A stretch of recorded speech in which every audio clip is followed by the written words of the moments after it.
Hello friends, మేమైతే రసమన్నం తిన్నికి ఇంత దూరం పోతామని ఎప్పుడు అనుకోలా. నిన్న అర్షద్ వీడియో చూసి రసమన్నం తినాలనేసి కోడూరు దగ్గర ఉన్న ఉప్పర్పల్లి దాబాకి అయితే వచ్చినాము. మీరైతే ఎవరైనా తిరుపతి సైడ్ వెళ్తా ఉంటే ఉప్పర్పల్లిలో అయితే ఆగి ఈ దాబాలో ఒక్కసారి రసమన్నం ట్రై చేయండి. మెయిన్స్ అయితే ఎక్స్పెక్ట్ చేద్దండి, దాబాలు ఎట్టుంటాయో మీకు తెలుసు కాబట్టి. మా శ్రావణ్ దుర్గా కోసం పన్నీర్ చెప్పినాము, నేను ఐవరెడ్డి అని అయితే మొగలై చికెన్ చెప్పుకున్నాము. నేనైతే కంజు బిర్యానీ ఆర్డర్ చేసి నిన్న మామూలుగా లేదు. అదైతే దాబాకి రానికి క్రెడిట్స్ అన్ని దుర్గాకి, అర్షద్ బ్రోకి.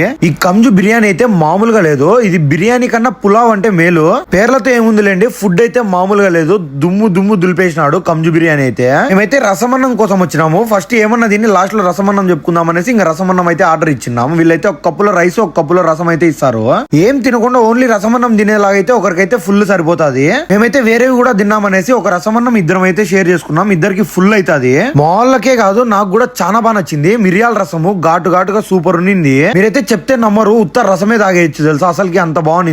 అన్ని తిన్నా గానీ బిల్లు మాత్రం ₹1000 లోపలే అయ్యింది. ప్రైజెస్ అయితే చాలా రీజనబుల్ లో ఉన్నాయి. తిరుపతి సైడ్ కి పోయే వాళ్ళు ఎవరైనా ఉంటే 100% ఒకసారి ట్రై చేయండి. మీరైతే తిరుపతికి పోయేటప్పుడు అయితే లెఫ్ట్ సైడ్ వస్తుంది, తిరుపతి నుంచి పోయేటప్పుడు అయితే రైట్ సైడ్ కి వస్తుంది. మేమైతే ఇంత దూరం వచ్చినందుకు వర్త్ అనే చెప్పుకుంటా. హర్షద్ బ్రోక్ అయితే థ్యాంక్స్. మీరైతే మన యూట్యూబ్ ఛానల్ సబ్స్క్రైబ్ చేసుకొని ఇన్స్టాలో ఫాలో కొట్టచ్చు కదా. బూయ్.